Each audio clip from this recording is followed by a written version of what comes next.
Hi.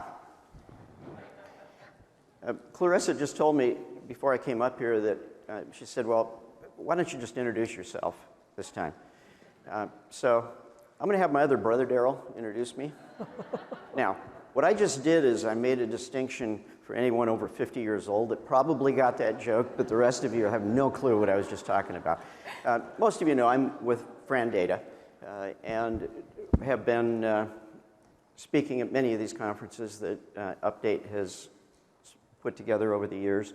We collect all this information, so we have some insights in where things are going. So let's see if we can share a few of those insights with you.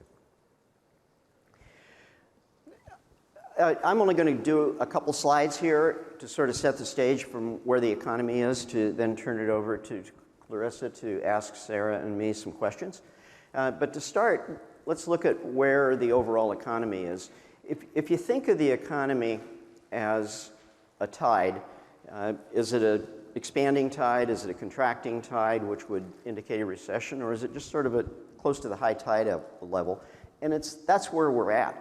The question is, if it's near high tide, so it's not really expanding a whole lot, what are the implications for the marketing and operations folks? Well, we'll get into that some. But one of the things that I want to point out and highlight here is that consumer spending is definitely slowing down. From the pace that we've seen in sort of the post-pandemic period, it's slowing down. And that slowing down has implications for all of us because it doesn't appear that that slowing down is going to suddenly reverse and expand again.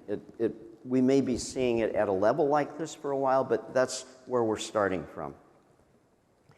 The second thing I'd point out, since there are a lot of challenges that the economy has confronted in the last 24 months or so, most recent being tariffs, but we have unusually high interest rates, certainly for the period of time since about 2010 that we have experienced. They're fairly high. We have 2 world wars going on right now, or I'd say world wars, but certainly 2 wars going on in other parts of the world.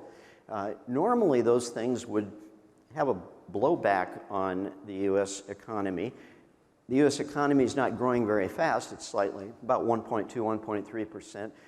Not much different than the world economy. So everything is kind of sitting near high tide and not moving so much. The reason I show this slide is to highlight an important point that I think all of us need to be cognizant of, is that one size doesn't fit all, and the behavior among demographic groups generally is changing based on what the issue is and how people are concerned about that as it relates to them personally.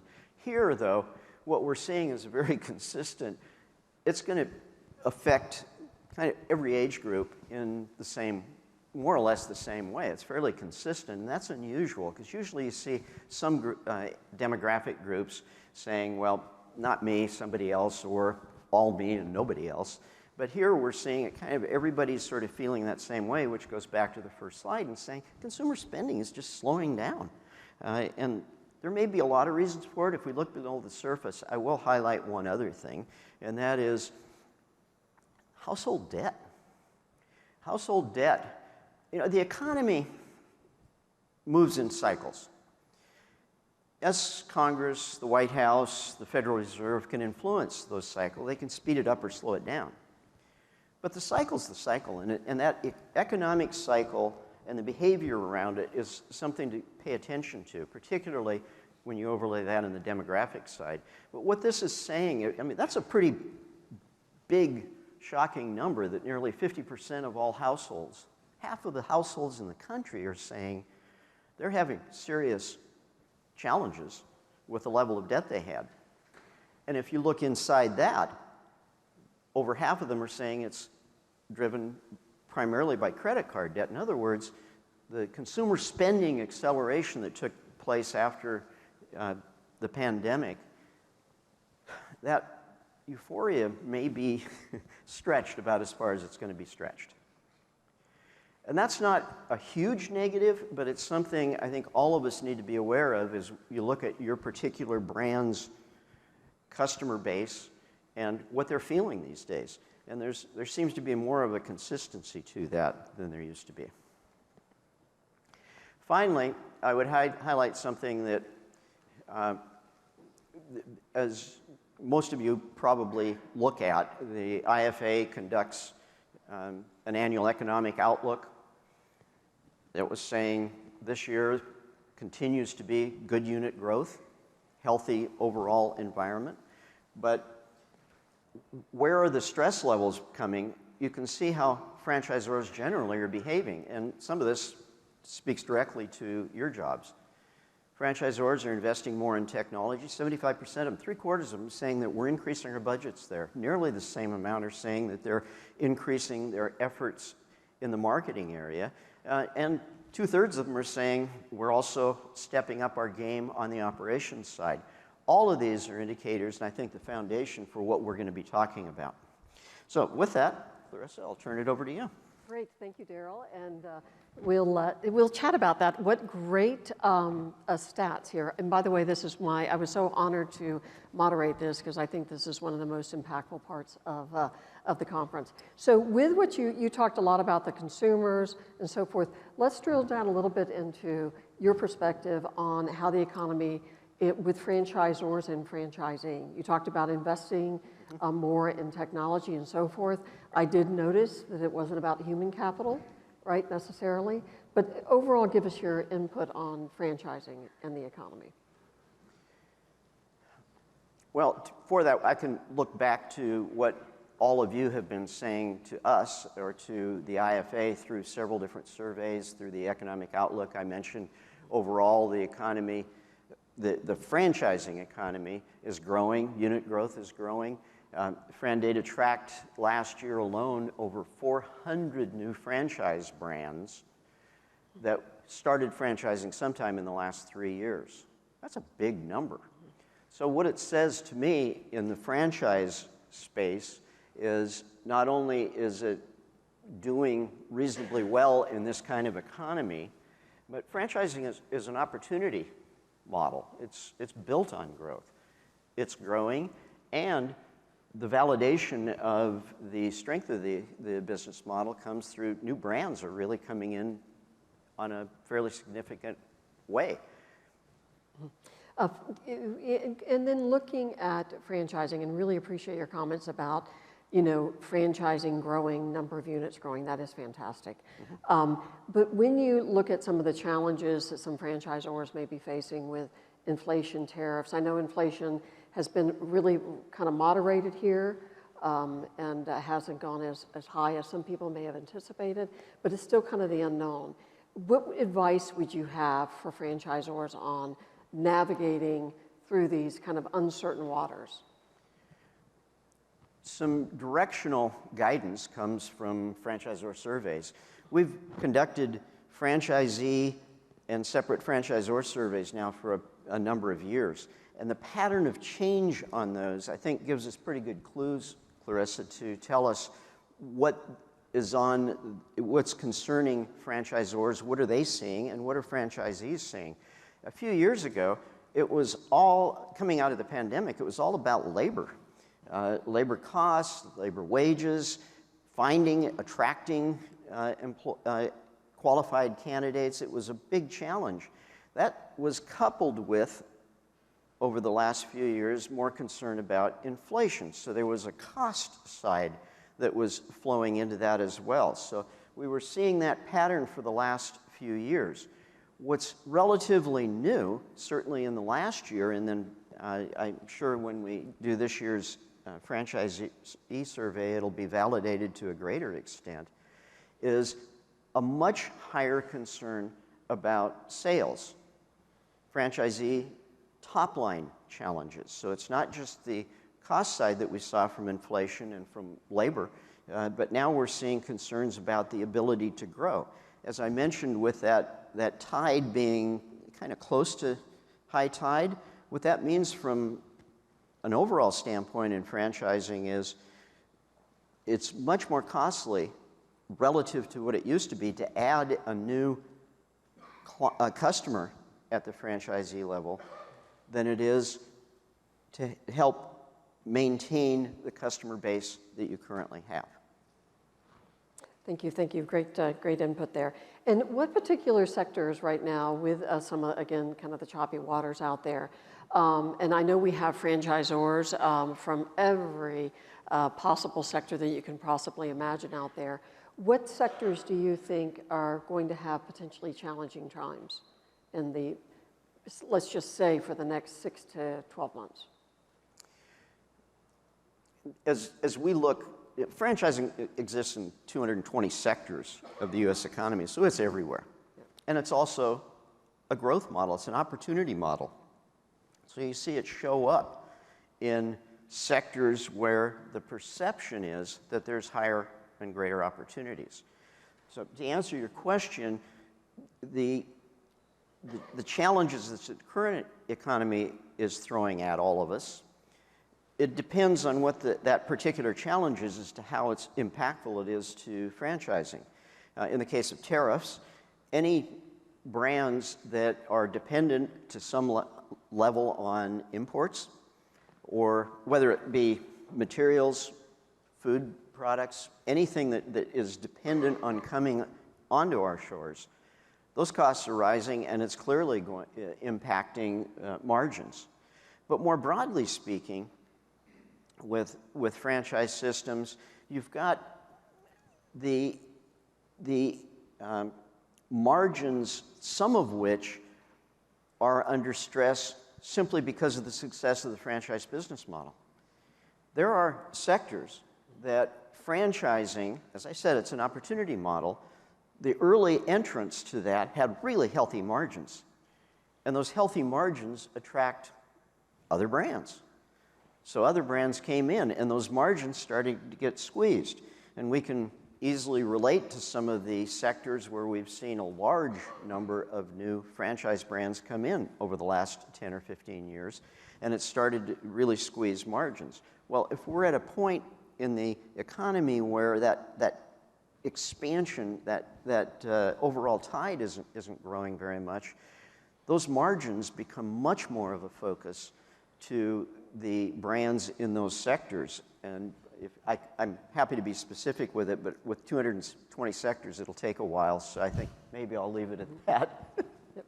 And another question for you in regards to immigration and some of the, are you seeing our franchisors coming to you? Are you learning that maybe it's having an impact on their business, or is it too soon to say at this time? I'm sorry? With immigration, with what's going on in the landscape, with how it could impact the food chain, supply, all of that. That franchisors are adjusting? Right. Are they reaching out to you and asking, are you learning about any impact that it could have on their business? Well, one of the fun things of being associated with Fran Data is you see where the big concerns are, because there becomes a repeat of, what do you know about this, or are you seeing that happen in others? So our ability to do research and analysis around particular issues becomes much more focused as a result of getting those repeat inquiries. What we're seeing today is, and speaking sort of to the marketing and then the operations side, on the marketing side, we're seeing the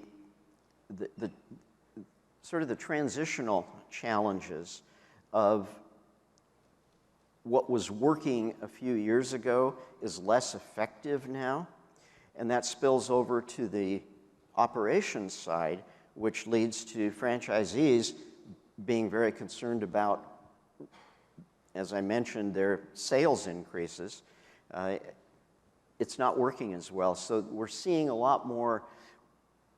What are others doing to solve that? How are they making the transition from one point to another to both get sales up and keep the franchisee system happy? Yeah, and reduce those operating expenses, right? Yeah.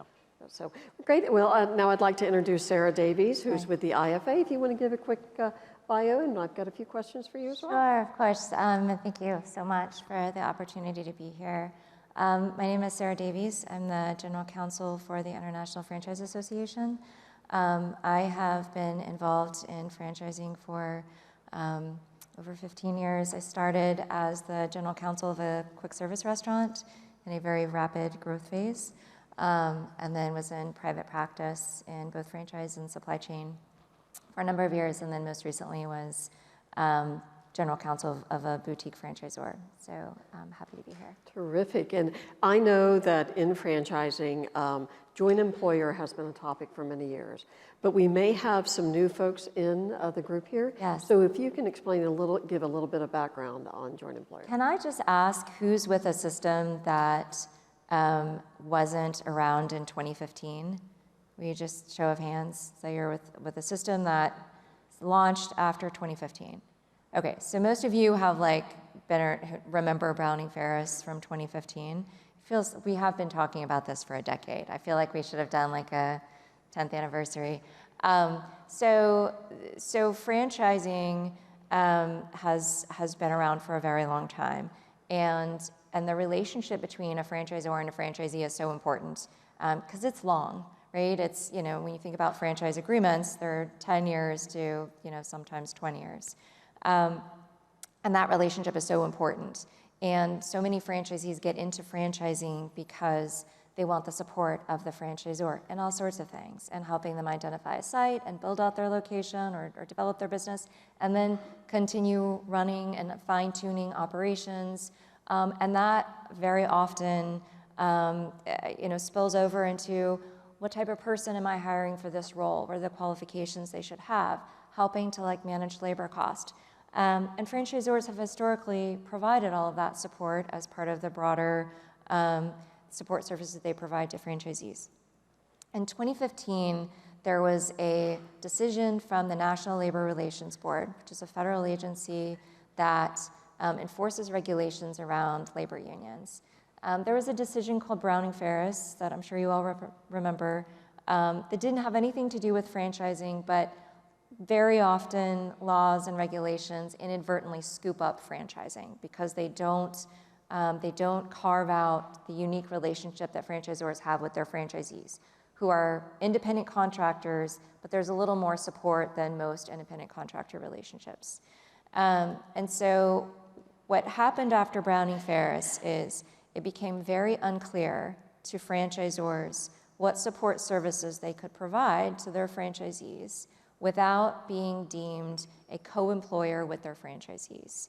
Meaning that if there was unionization efforts, if there were wage and hour violations that were alleged against the franchisee, that employee could also say, you know what, this is not my only employer, the franchisor is also my employer, because they're involved in in the operations of the franchise business. So franchisors have really scaled back a lot of that support so that they can, because it's not clear where the line sits, so they're way back from where any line could potentially be. Since Browning Ferris, we've seen a lot of shifts. We've seen in 2020, there was a new joint employer rule that tried to narrow down where that line sits. And so as long as a franchisor and its field personnel and operations team wasn't providing direction to franchisees that was specific as to you should hire this person, you should schedule this person for these hours, you should pay this person these wages. As long as franchisors and the ops team weren't getting into that space and they were otherwise providing support, it was okay. So that was the 2020 rule. Then we had the 2023 rule that blew everything back open. That was broader than Browning Ferris, that now it was very unclear again what type of support services you could provide as a franchisor to your franchisees without being deemed a co-employer with your franchisees. IFA participated in litigation challenging that 2023 rule. So now we are sitting in the 2020 rule. That was the narrow, here's the clear line rule. Unfortunately, that rule is currently subject to a challenge in Washington, D.C. in the appellate court, so we'll see where that lands. But all of that to say, everyone's been living in this state of uncertainty for 10 years, which is great for everyone's mental health and well-being, and I'm sure great for your relationship with your franchisees. So how would you, in regards to franchisors supporting their franchisees, if you can give a little insight on how you would recommend folks? Sure. So certainly as it relates to, and I'm sure you all have heard this because I feel like this is not a new topic, but just I think what's so important is training and continually training field teams so that they remember what they should and shouldn't be saying. And you know, like I can imagine how hard it must be because those are the relationships they have with their franchisees. And they have their region, and those are their franchisees that they have close relationships with and support, and they're vested in like those franchisees performing really well. And so there's a real like slippery slope as to, you know, you see them making missteps with scheduling and labor costs are too heavy, and operations teams know why. Or they see customer complaints because there's inconsistency with menu item preparation or the way a service is being performed. And it's fine to give direction to franchisees generally about labor costs are too high, right? Look at, you know, shaving this from labor cost. You can't get into spaces of like, these are the people that are not performing as efficiently and you should schedule them on different shifts. Or get in and like training franchisees' employees, right? That's always a little, that's too far. But generally providing support to the system, certainly anything that relates to brand protection, you have to protect the brand first. The brand is protecting, you know, all of your franchisees and their equity in their businesses. So really if you can sit in you're protecting the brand space, that's generally a safe space. Terrific, thank you. And we're going to shift gears a little bit and go back to Daryl. And Daryl, of the metrics and KPIs now, what are some of the top ones that you would recommend that franchisors really look at to monitor the health of their franchise system? Well, I'll speak to the marketing, the operations side. What we're hearing and seeing is a greater emphasis on the marketing side on customer frequency and customer retention. And that's very consistent with my description of how the economy is not really expanding very much, so you're taking market share away from somebody in order to gain any sales mileage out of your marketing. It's fine with all the bells and whistles of technology, but in the end, if measuring effectiveness of your programs in this kind of a market comes down to those two things at the top of the list. On the operations side, we are in a world in 2025 of increased uncertainty. We all feel it. Our families feel it. We all are hesitant. When you're dealing with a franchise system and you're dealing with uncertainty, if you aren't on top of what they're saying and doing, then rumors, gossip, false assumptions will take hold. And to adjust for that from a KPI standpoint, franchisee engagement has to be at the top of your list. You may be the best communicators of any franchise system out of those 3,000 or 4,000 that are out there. But if they're not understanding it, if they're not hearing it, if they're not responding to it, you're not effective. So franchisee engagement from an operations standpoint should be really, really high on your list. Yeah, and I think that's a really good point because it was actually in the CEO Summit earlier today. The CEO of Celebree was talking about when you have trust with your franchisees and you have that relationship, they will listen more when you go through turbulent times. So I think that really does validate just what you've said, Daryl, as well. All right, so with Sarah, going back to you, now let's talk about fee structures in the supply chain. Any advice or strategies that you would recommend for franchisors? Sure, and then can I just add one point, because I think that was such a great point, and I just want to reiterate how important like franchisee engagement is. And on the communication point, to steal a quote from a speaker we recently had, it's not what you say, it's what they hear. And that message has just totally changed the way that I communicate in all audiences. And I think it's so true with franchisees. Like, what are they hearing you say? And I know IFA increasingly is working with franchisee groups to make sure that our message is landing the way it is intended. So I think to the extent you can ask franchisees, like, what are you hearing us saying, is a huge like step that I don't know that's, at least I never thought to ask it that way. So we just had that really amazing technology AI presentation that was so cool.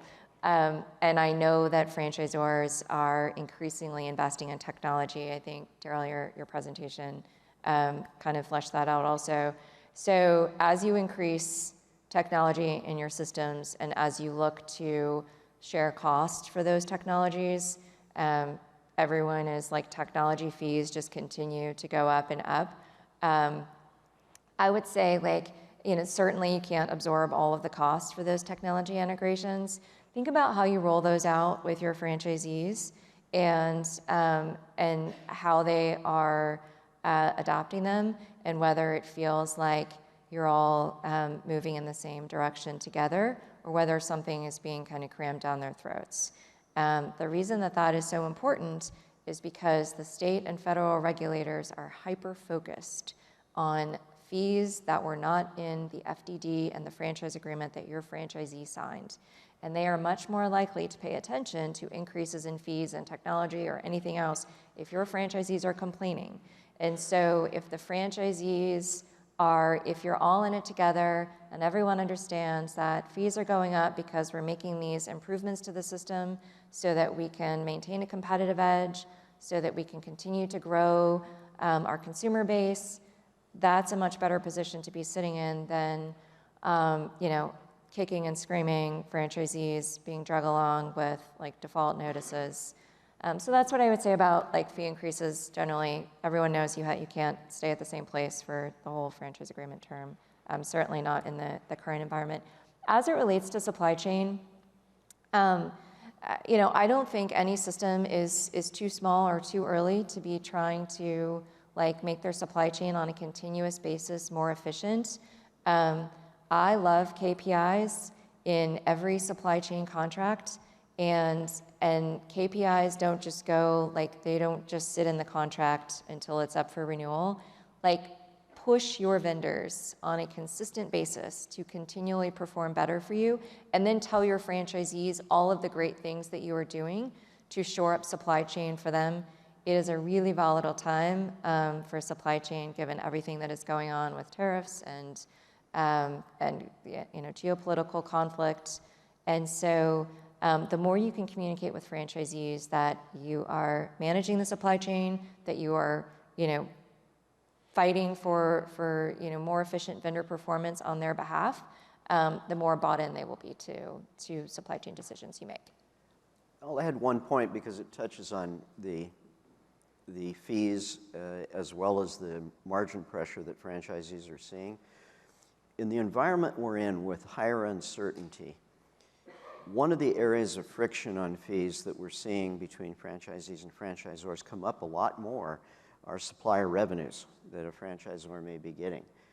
And you may be fully disclosing and saying, here's every penny we're getting and here's what we're doing, and that doesn't change the inherent perceived conflict of, are we getting the best deal as a franchisee? And think through that carefully of how if you have them, how you're communicating it and how you're handling that supplier relationship, because we're in a period now where margin pressure is being really felt strongly at the franchisee level in a lot of sectors.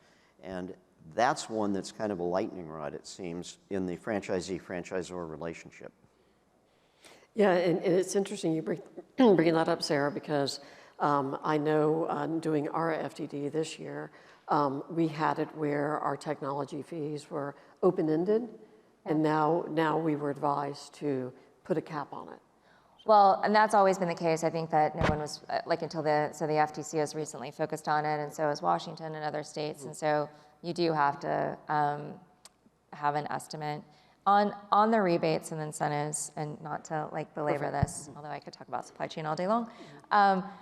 So that's where I think the communication piece comes in and is so important. So if you are a franchise system that is investing time and resources in managing the supply chain, and you're performing services on your franchisees' behalf so that they don't have to, Like, explain to them what you are doing. I think what gets franchisees so sideways is they have no idea what franchisors are doing as it relates to supply chain management, and all they see in item 8 of the FDD is that franchisors or their affiliates are getting, hundreds of thousands, or in some case, millions of dollars every year from their purchases.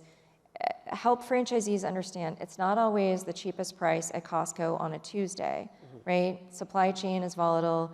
It's, it's quality, it's how fast can you drill down on where the source of a contaminated product came from, or, if you've got volatility in the supply chain, like I know I'm getting product for the next 12 months.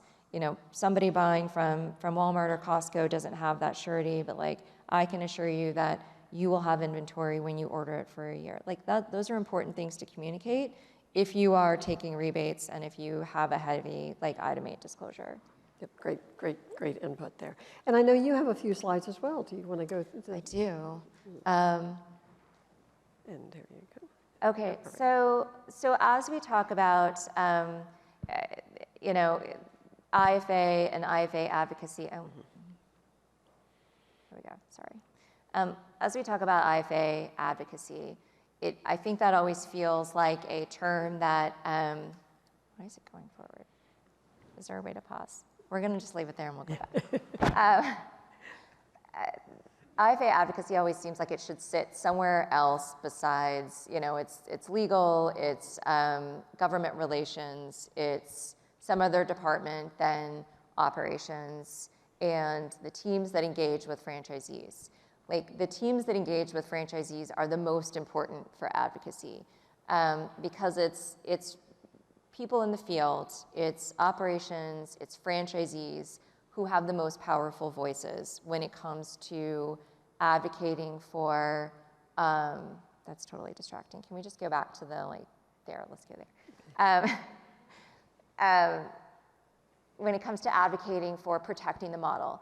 And we can go into lawmakers' offices, every week, and we will be, marginally impactful compared to one visit from a franchisee or one invite from a franchisee for a state or federal lawmaker to come and visit their business.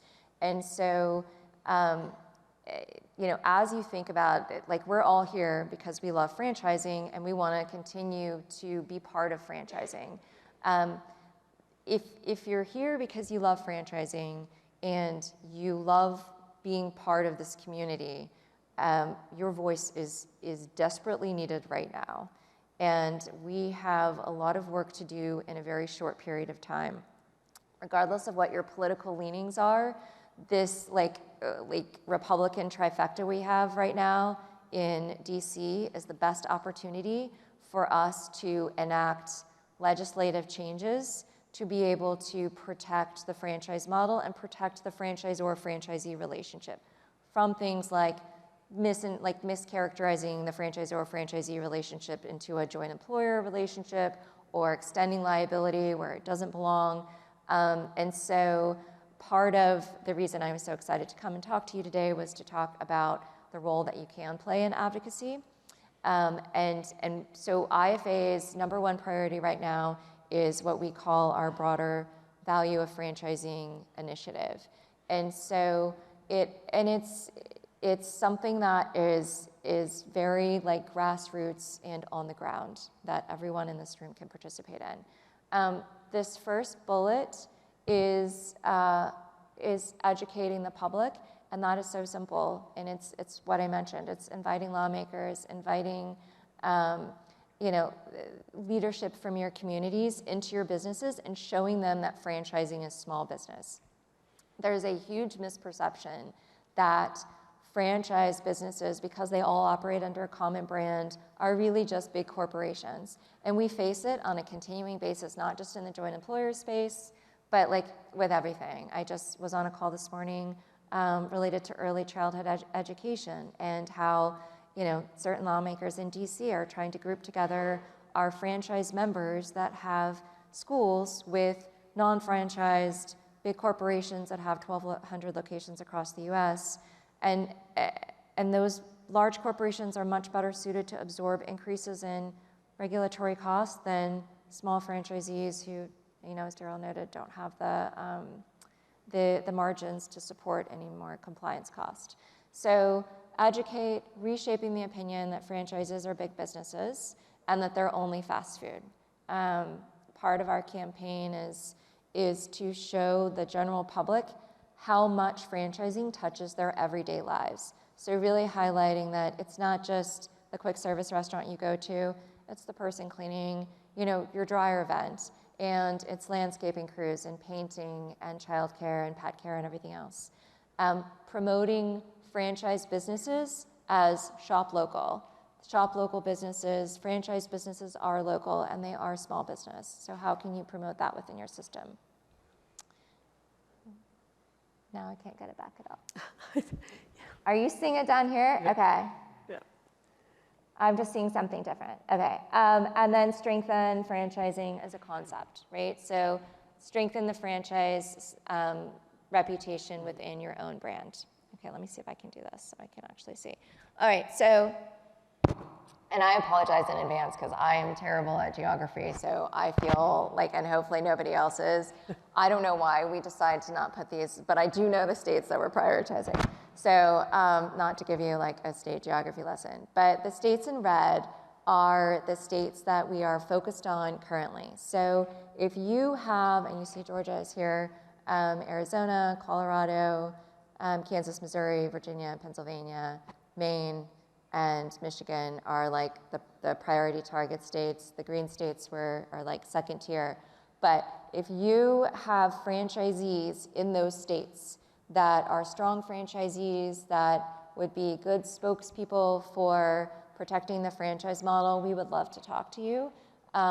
These are the states that for us are the swing states with the changes that we are trying to implement in DC. And so would love your engagement in any state, but certainly with a priority in those states in red and blue. And this is the email address for you to contact if you'd like to get involved. We will support any sort of engagement that you or your brands or your franchisees would like to have. We will provide all of the materials, all of the coaching. We'll be there on the ground with you. Just need the interest and engagement from you all. Yeah, and a couple of quick questions, and thank you for showing the states. What are some of the issues that are percolating at the state level? So in addition to the joint employer issue that we've talked about, there is a rising tide at the state level of laws that are discriminatory towards franchising. And what that means is things like when they pass laws that impose certain penalties on employers if they have so many locations or a minimum number of employees. What we are seeing at the state level is laws that capture franchise businesses merely because they operate under a common brand. So while you may have in Connecticut, 25 different franchisees that each individually only have, 10 employees, they will meet the minimum requirement. They all collectively will then be subject to laws about predictive scheduling, meaning you've got to give, employees so much, leeway if they're going to have scheduling changes, or you're subject to penalties. You've all seen California's minimum wage law that if the brand generally has over 60 locations across the United States, then California franchisees operating under that brand have to comply with that minimum wage requirement. So those are some of the state laws that we're seeing. We continue to see states kind of mischaracterize the franchisor-franchisee relationship. There's this ongoing, you've seen the attack on non-compete clauses coming from the federal level. We're certainly seeing it at the state level also. It's going beyond just non-compete clauses in employment relationships because of the way that a covered worker is being defined. So it's inadvertently scooping up non-compete clauses in franchise agreements. And then, there's the tax, the federal tax laws that we are continually tax credits that we're trying to extend for small business that are supposed to sunset at the end of this year. Terrific, great. That was a great summary. A lot of things to keep our eyes on. I know. Yeah, it's a lot going on right now. So we have just a few more minutes, and Daryl, I'm going to go back to kind of put you on the spot. If everybody in this room is really busy, right? We don't have all of our agents set up yet to help us with efficiencies. So if you have to give like 2 things from an economic thing for people to really keep an eye on, just 2. What do you think would those be? And I know this is going to be hard. The 2 indicators that are going to be like, keep a close eye on this as a franchisor. Well, I'll try and do that without saying on the other hand, which is an economic. Anyway, let me speak one to the marketing side and one to the operations side. On the marketing side, a couple of years ago, I would have said that AI is coming and it's happening and it's being introduced, but let others figure out the bleeding edge side of it, and then you pay attention to best practices and learn from it. And that's still true today. However, what's changed is that the cost of testing and experimenting with AI has come down so dramatically that you too can be part of the bleeding edge without actually having to go back to your boss and saying, can we get more money? You saw from the IFA survey that there's a lot more commitment on marketing dollars. Well, part of what's going to be effective with that is using AI to assist you in being more effective. So my advice to the marketing side of it from an economic standpoint is this trend is happening, but it isn't going to cause you as much of a challenge to learn what doesn't work so that you can get to what does work, but also pay attention to best practices because everyone else now is able to do the same thing. On the operations side, given the level of uncertainty where we are today, I would suggest that you significantly step up your communications with franchisees. And I don't mean just emails and weekly conference calls, but if you don't know what every one of your franchisees is thinking, then they're probably thinking something that's not particularly good in this uncertain environment that we're in now. So step up your communications and understand and increase the engagement. A franchisee that's engaged may not be happy, but they will be a better franchisee. Yeah, and I'd like to add on to that. I think it's real important more than ever is to survey franchisees to see and whether you're doing it on an annual basis or if you're doing quick surveys to get the temperament of what their concerns are, because your concerns may not be their top of mind concerns. They may be looking at it from a different lens. So really, I think that's a good way to get temperament as well, so their temperament. Well, with that, I want to thank you, Daryl and Sarah. Fantastic information. Hard to squeeze in just 45 minutes, but thank you so much. Thank you. Thank you.